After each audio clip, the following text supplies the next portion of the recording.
Good afternoon, dear conference participants. We are continuing our workshop, and as the first presentation, we'll have the presentation by Anastasia Vycharkovskaya, Methodology for Countering Malicious Information on Social Networks. Please share your screen. Share, yes. Do you see my presentation? Yes, we see. We do. I try to open in a few. Okay, it works. Please proceed. Sorry, it works. Do you hear a recording, or if you want to hear my voice now? Because the presentation will, as a recording, use previous video. Sorry, I didn't turn on my video. I use this presentation as a video recording for this conference. And in this presentation, there are some video recording and explanation of all of material. I can turn on video and you can hear this information, or Okay. I can That's fine. Say something. That's fine. Yes, okay. Let's try. Turn on my video and you can hear.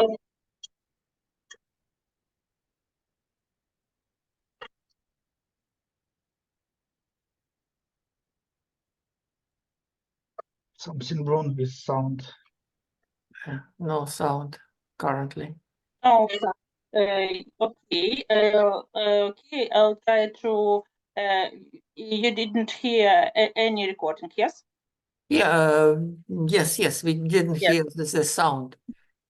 Okay, I'll try to re-voice this information. I'll maybe try to you open. can look.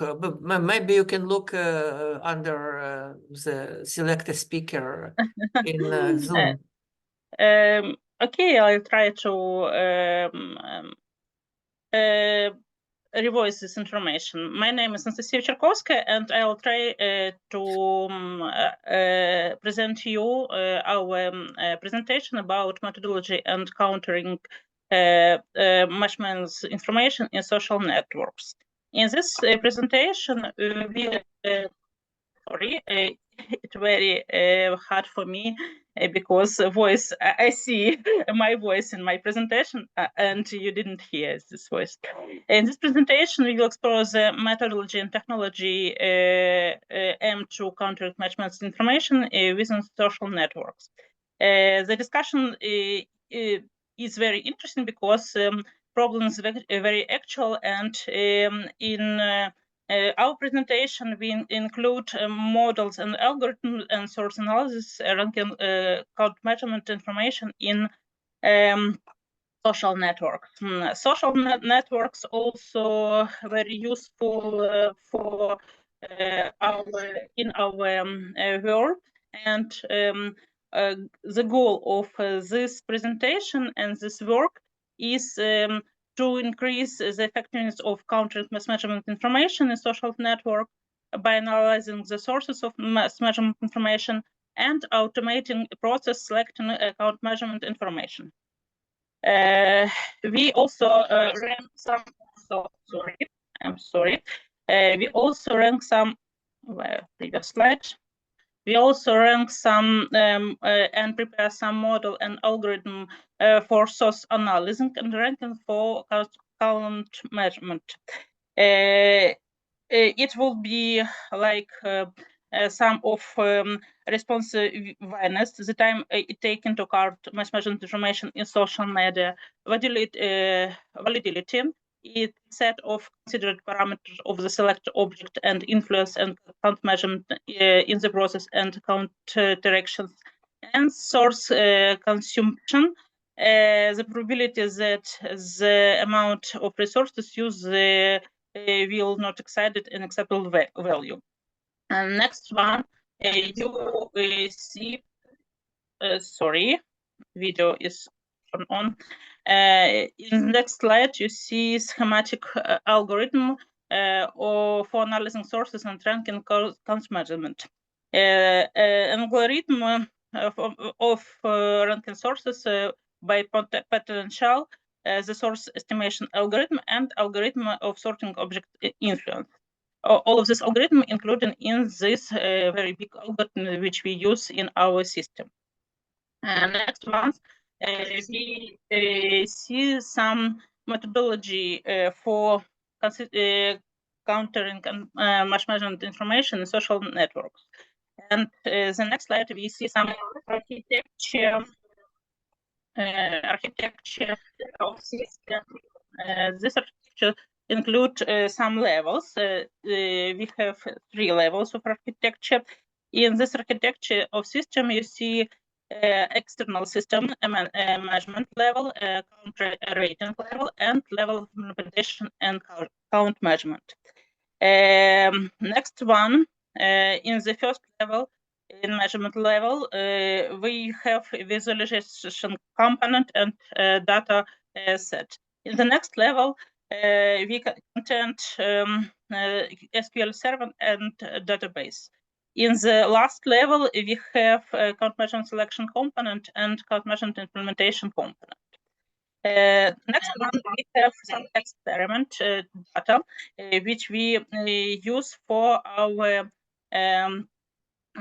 in our article. In this experimental evaluation, we have a very big data set, which include 10 small data sets with a set of 1,000 messages each. Each small set was analyzed and ranked using software prototype component for analyzing and evaluation of sources in social networks, following the characteristic which we have in the second table. Next one, we have a table with the ranking of our match measurement information and the sequence ranking. And we see that following result, what we have ranking into account the coefficient and level of complexity of each count measurement. For detailed result, we can find in our you can find in our article, and in our article you also have will see some mathematical model which we use in our research. In the last slide, you will see some conclusion about our research, and you will see that we created algorithm and some methodology. We create some prototype of software architecture and software some software prototype. And also we see that ranking methodology is very useful for these tasks. And if you want to ask some questions and maybe discuss this decision, feel free. I also can answer in some of your questions. If I can't answer in some questions, I try to ask my colleagues, and maybe we can maybe see something by email or in another conversation. Thank you. Okay, thank you. Thank you for your presentation. Please, questions from all present people. If you have any questions, maybe suggestions. No, so thank you very much. I have no questions for you. Thank you. Thank you. Have a good day. Thank you, and have a good Yes, have a work. good day. The next paper we will be presenting and discussing is by Natalia Vnukova, Andrei Gordiev, Alexander Pushkar, Yevhen Hrabovsky, Alexander Pedala, Development of Database-Driven Multimedia Training Products. Is some kind of presenter available today? If not, we will move to the next presentation by Victoria Gnatushenko, Valery Nosov, Katerina Strovska. Development and research of chatbot using the linguistic core of Amazon Lex version 2, V2. Greetings, colleagues. 1 minute. Okay.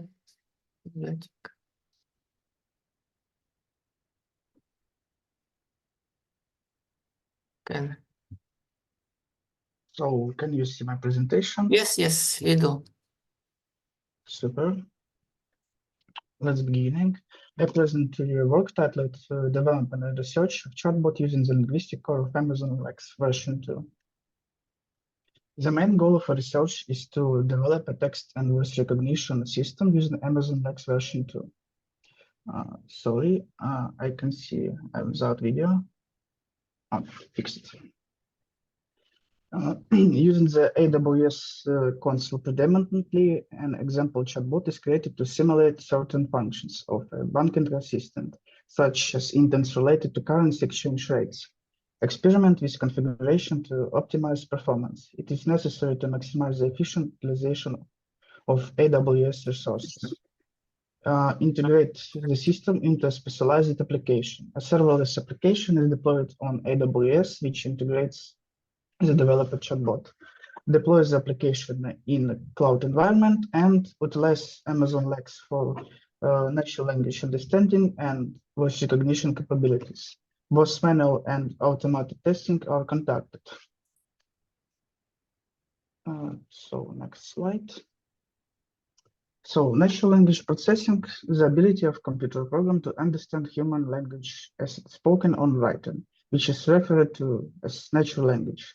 As can be seen in the graph, NLP consists of linguistic core and artificial intelligence. Additionally, key components include NLU, natural language understanding, and NLG, natural language generation. NLU stands for natural language understanding, which involves the comprehension of human language by machines. NLG stands for natural language generation, which involves the generation of human-like text by machines.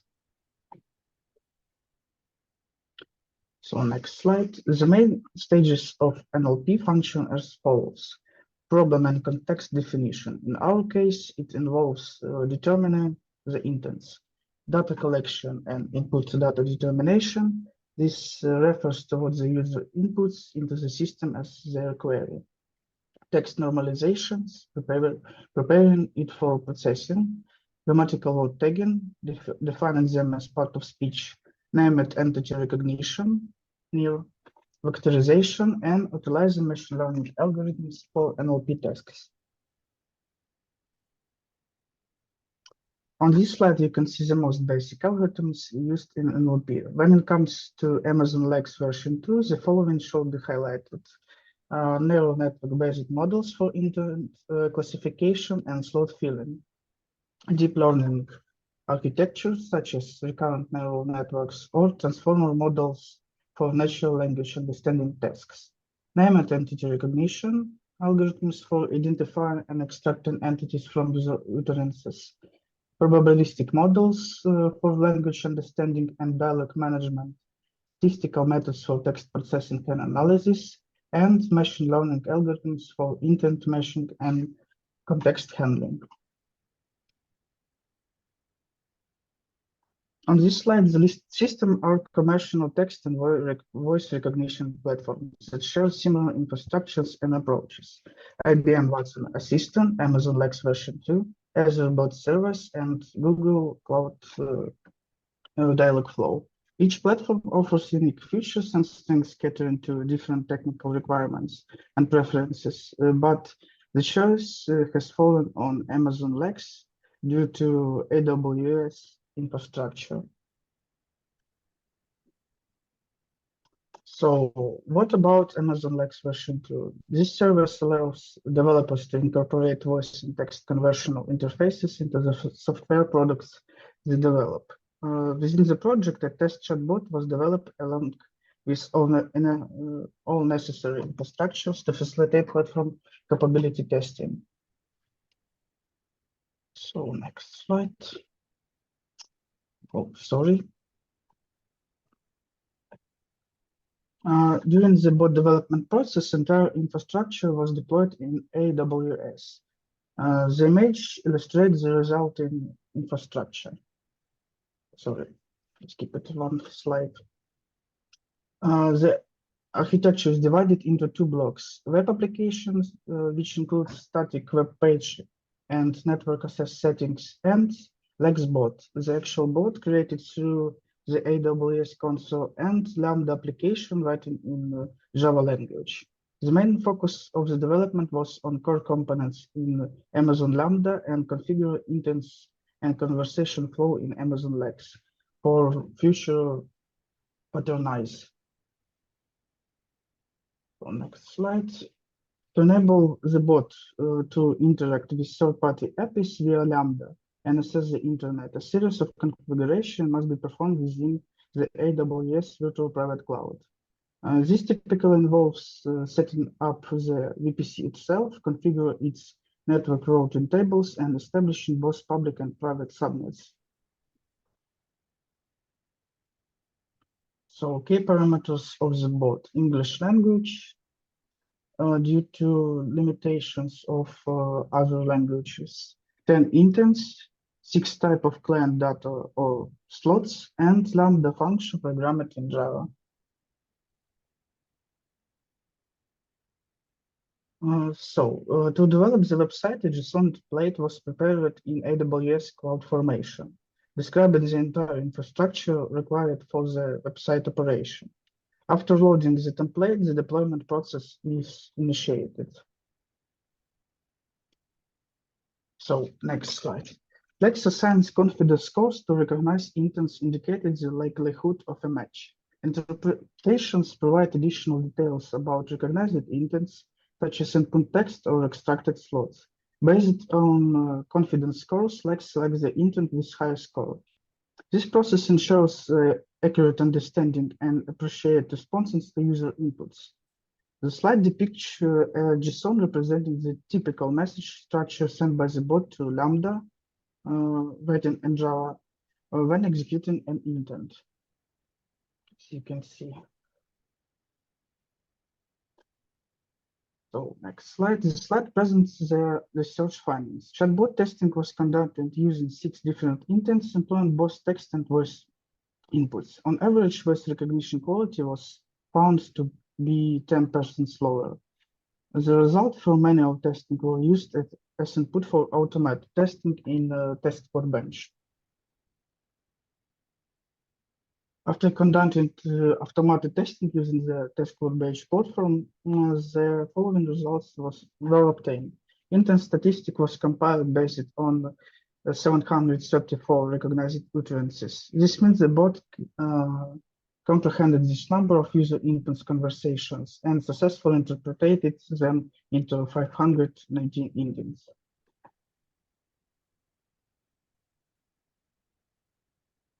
So on this slide, you can include links to repositories to allow for accessing the project code.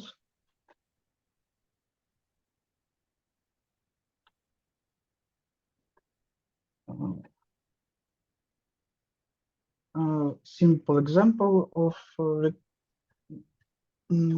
conversation.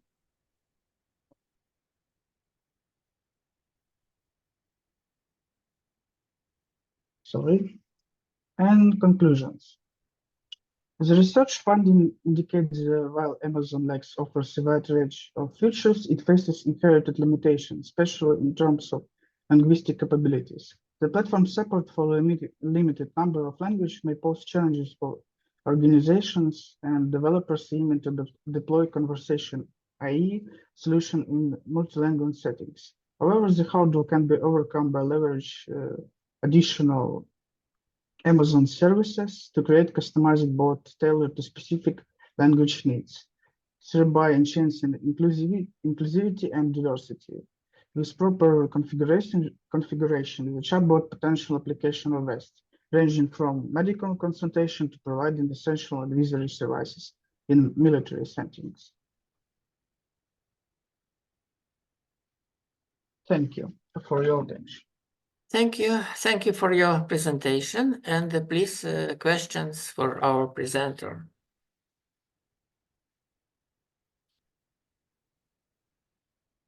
Okay, maybe I will ask you a question about how does your system compares to existing voice recognition systems, for example, or chatbots with voice recognition function? You can use my system from box because I patronize all chatbot settings for web and for internet configuration. On GitHub page, users can access code and using it for configuration different bots for different purposes. Okay, thank you. Thank you very much. Any other questions, please? No, so thank you again, and you can stop sharing your screen. Thank you. We'll move to another paper in our conference. The next paper is by Victoria Высоцка, Igor Shubin, Maxim Mezentsev, Karen Kabernik, and Grigory Четвериков. Ukrainian Big Data, the problem of database localization. Yes. Greetings. Let me share my screen. Okay.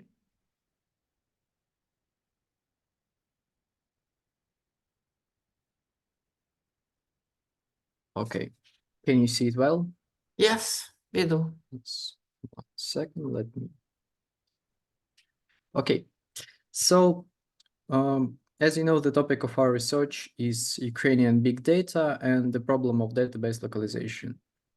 We aim to recover the main problems of database and big data localizations of any kind. So it could be used in potential solutions with different languages, different situations that people will choose suitable for them, of course.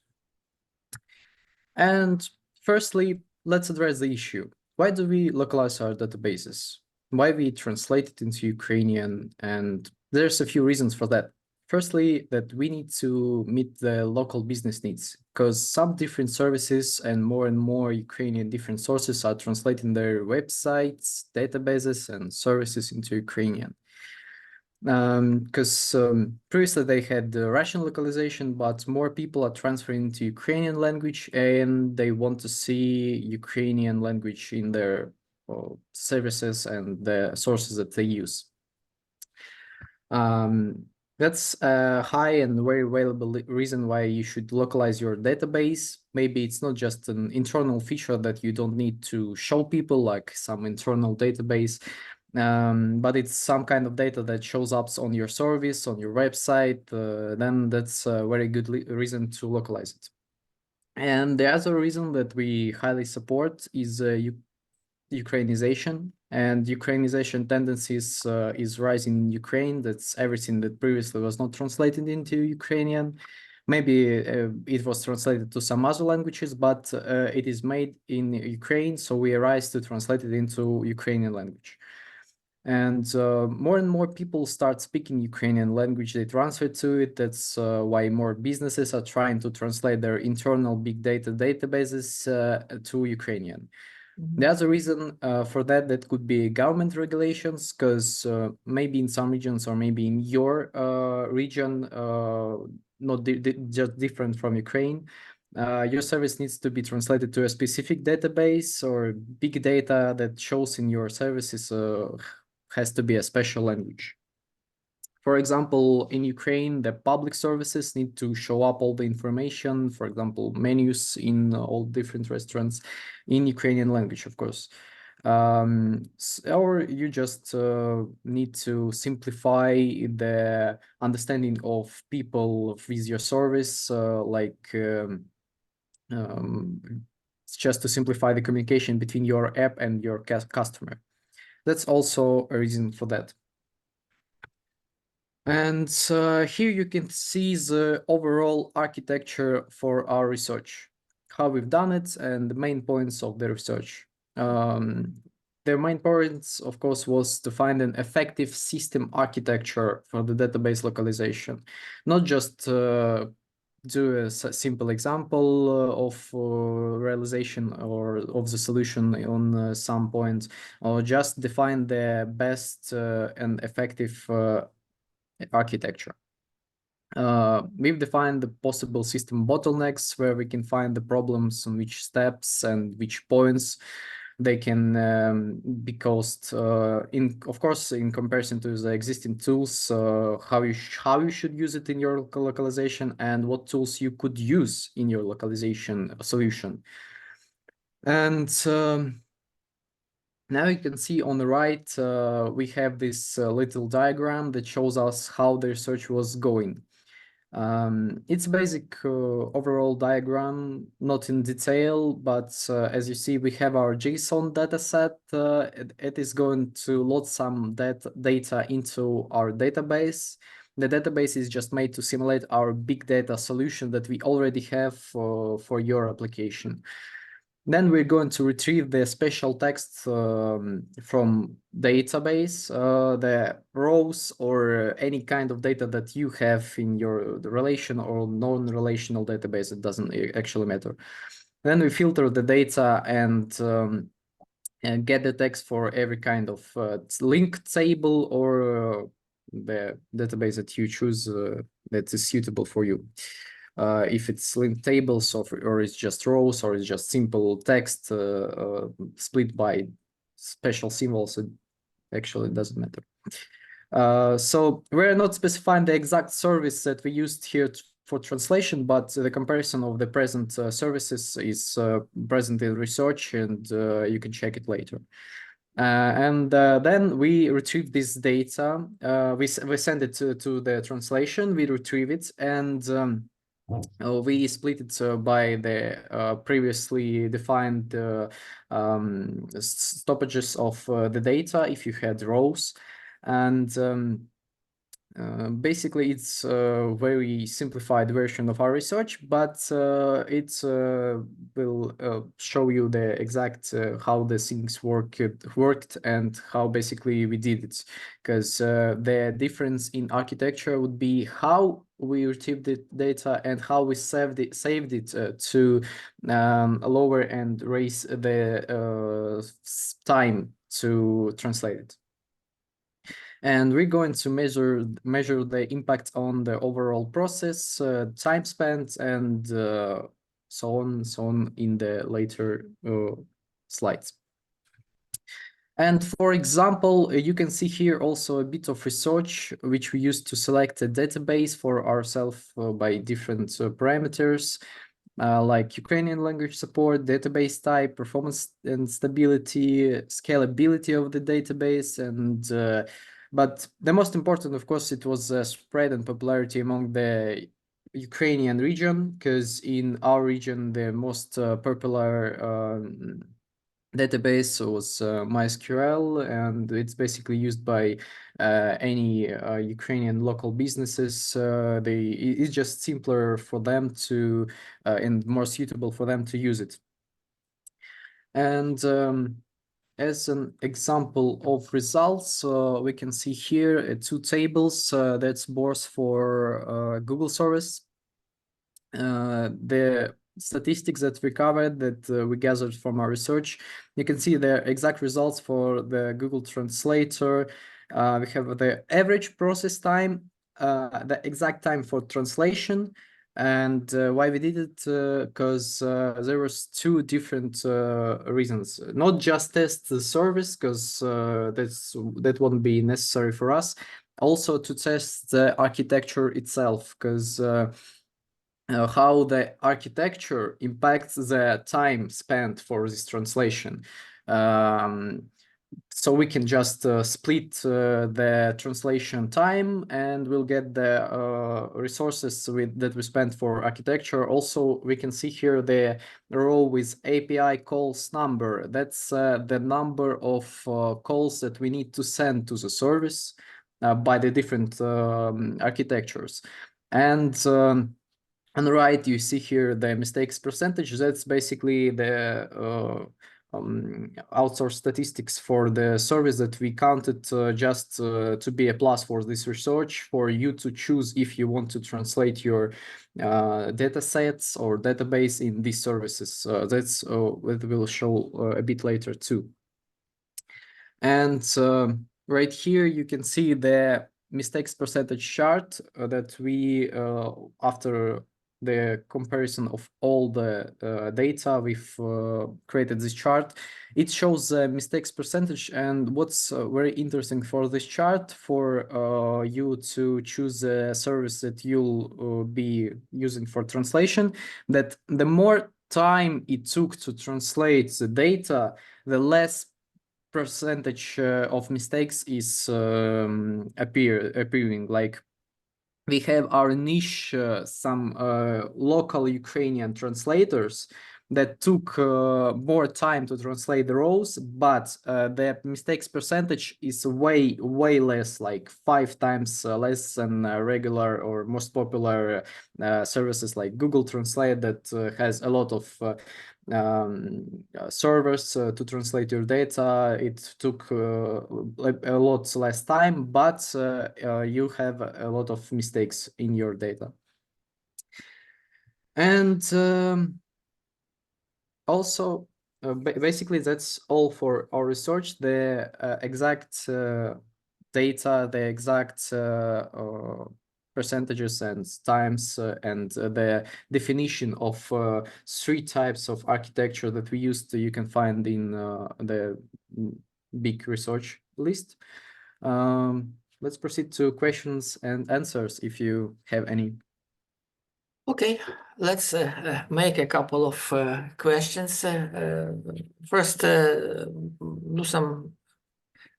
Are there some questions from our audience? If no, I will ask you a couple of questions. What kind of difficulties have you encountered when you made this translation or localization? Of course, the first differences were to define will it be suitable for our sector, and how usually the people do their translations. Because as we researched deeply into the services, we understood that all the data that we collected is for free public services that you can use. But you can also choose some paid plans, and it will, of course, lower the time that you'll spend on translation itself.